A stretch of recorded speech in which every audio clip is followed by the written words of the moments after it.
Alors la question du plan. Comment... bon, c'est pas la première fois que je produis un ouvrage structuré, organisé, réfléchi sur la méthode de ce plan. On pourrait dire aussi sur ce plan de méthode, puisque au fond, la question de la méthode est assez curieusement impliquée au plan, puisque j'ai posé ici, cette fois-ci, avant même l'introduction, un mode d'emploi, qui est une méthode d'emploi de l'ouvrage, et qu'en sens un petit peu opposé, l'un des derniers chapitres importants sur le mode de Kant sera la théorie de la méthode. La théorie de la méthode dans laquelle, au fond, je vais être amené à questionner pas mal des questions, pas mal des problèmes pratiques de la façon dont on peut pratiquement penser ce monde qui est difficile à penser. Comment les ouvrages du passé, du lointain passé de l'Antiquité et d'un certain passé plus récent, qu'on dira volontiers plus moderne, s'organisent-ils pour proposer le plan des traités qui, au fond, ont eu la prétention sinon de traiter de tout, traiter de tout à la fois, d'essayer de décrire la totalité des conditions, dans le même temps, dans le même paquet, dans le même package, décrire la totalité des conditions d'un vécu historique, d'un sujet. Alors si on regarde les très anciens, voire même les présocratiques, on s'aperçoit qu'il y avait ce plan, bon alors j'ai reproduit ça là dans l'écrit, ce plan avec physique, logique et métaphysique.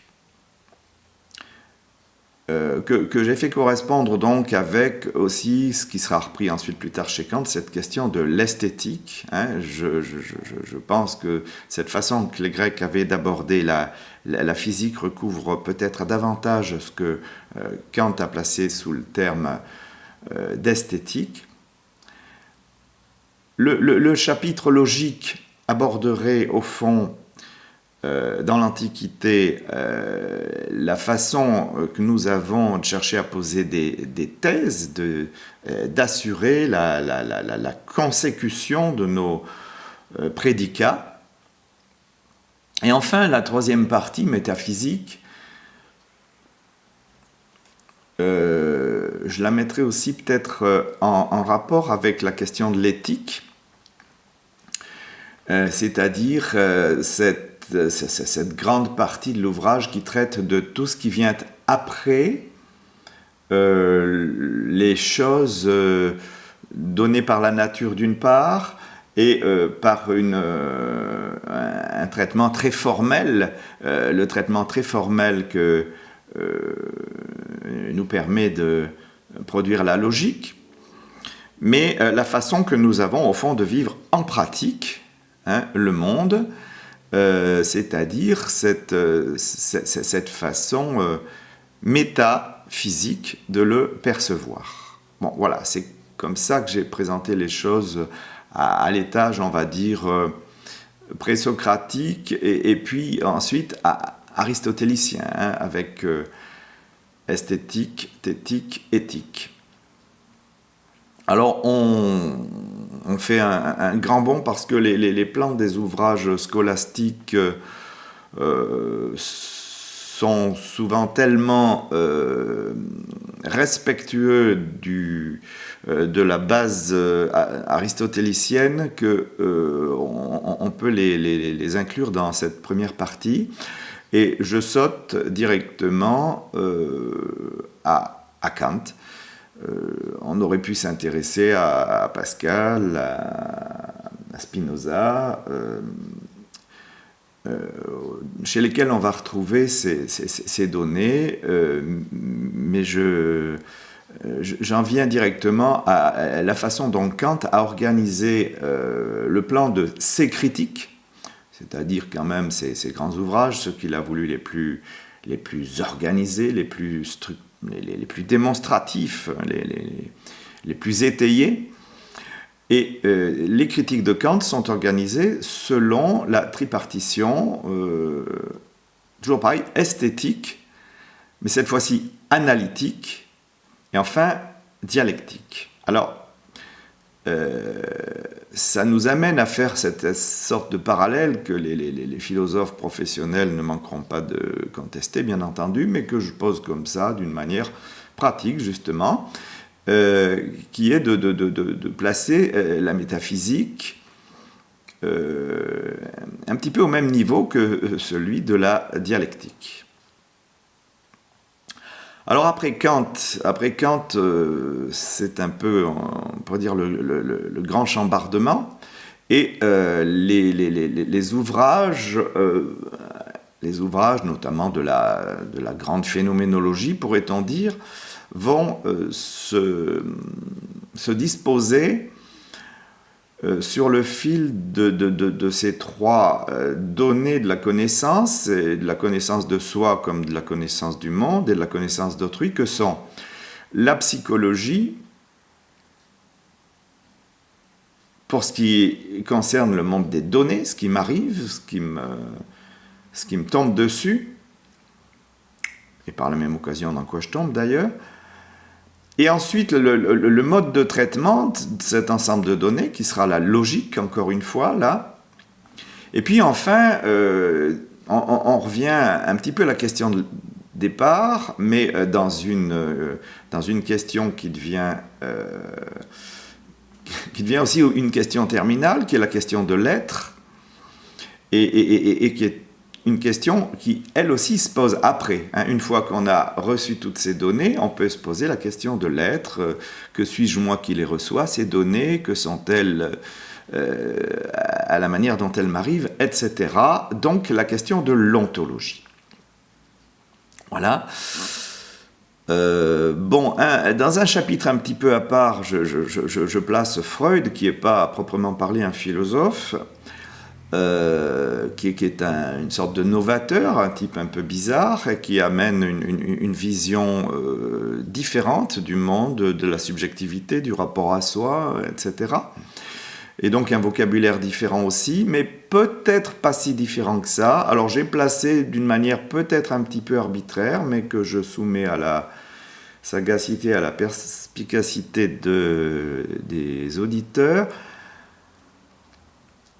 ces trois thématiques chez Freud que sont la clinique, c'est-à-dire encore une fois le champ des données pour un psychiatre, médecin, psychologue, neurologue de l'époque, le champ des données cliniques qu'un médecin se doit de prélever sur son expérience. Ensuite, l'étape du traitement formel. On ne dit plus de la logique à cet endroit-là, mais je dirais du traitement formel des données, qui est la science particulière de Freud et qu'on appellera la psychanalyse. C'est pas moi qui le fais, c'est lui. Et puis cette troisième étape de la réflexion par après, qu'il a bien voulu nommer la métapsychologie. Donc on voit cette métapsychologie venir se placer en dessous de la métaphysique, de la dialectique, de l'ontologie, et je crois qu'il y a un sens à ça. En tout cas, c'est ce que j'essaye de soutenir dans cet ouvrage. Il y aurait ensuite la façon dont Piaget a organisé son savoir, sa connaissance, toutes celles qu'il nous a proposées et offertes, généreusement d'ailleurs. Alors là, j'ai prélevé un petit peu des grandes thématiques de Piaget dans le domaine du donné. C'est la façon qu'il a de réfléchir les deux modalités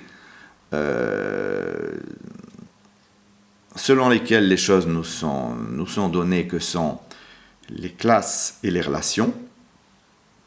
Ensuite, Piaget va réfléchir, bien entendu, alors s'il y a quelqu'un qui a réfléchi la question de la logique sur un mode non uniquement scientifique, non uniquement objectivant, on pourrait dire que c'est bien Piaget, et sa logique, c'est vraiment le point de jonction des mondes possibles. Et puis, du côté de quelque chose du méta, de la réflexion, au titre de la réflexion sur toute cette remarquable prise de conscience de l'organisation des rapports de connaissances que l'on peut produire, et il a repris, un peu après les scientifiques des années 1930, on va dire, la question de la structure des groupes et des groupements. Et cela réalise chez Piaget quelque chose aussi, à mon sens, de l'ordre du méta. Voilà, en dernière ligne du plan, de ce plan du plan que j'ai proposé, la raison pour laquelle j'ai choisi ce type de plan, on pourrait interroger la façon dont ceux qu'on a bien voulu appeler les existentialistes, branche un peu terminale ou avancée de la phénoménologie, j'ai cité Heidegger et Sartre, organisent leurs propres ouvrages. Alors, non pas tant le plan de leurs ouvrages maintenant que plutôt, je dirais, le plan de leur pensée. C'est la question de l'essentialisme. Alors, pour ce qui concerne le domaine de la préhension des données, puisque ces gens-là sont quand même plutôt, on va dire maintenant, ce qu'on s'est amusé à appeler dans le siècle précédent des intellectuels. Donc, ils ont apporté la première importance, en tout cas chronologiquement, à ce qui nous est donné au plan de l'essence des choses. Ensuite, ils se questionnent l'un et l'autre, et tous les existentialistes aussi, sur la question logique, qui sert toujours d'intermédiaire entre ces deux masses de pensées possibles, que sont le donné et puis la métaphysique. Donc la métaphysique des existentialismes, c'est justement la théorie existentialiste, leur façon de donner importance en dernier terme à notre existence ici-bas, la place d'où l'on perçoit tout ce bazar, avec tous les désaccords ensuite qui sont les leurs et sur lesquels on ne se passera pas, bien entendu, de revenir dans la suite. Alors voilà pour l'organisation générale du plan qui figure ensuite ici dans le plan, dans les têtes de chapitre. Il suffit d'ouvrir les grandes têtes de liste.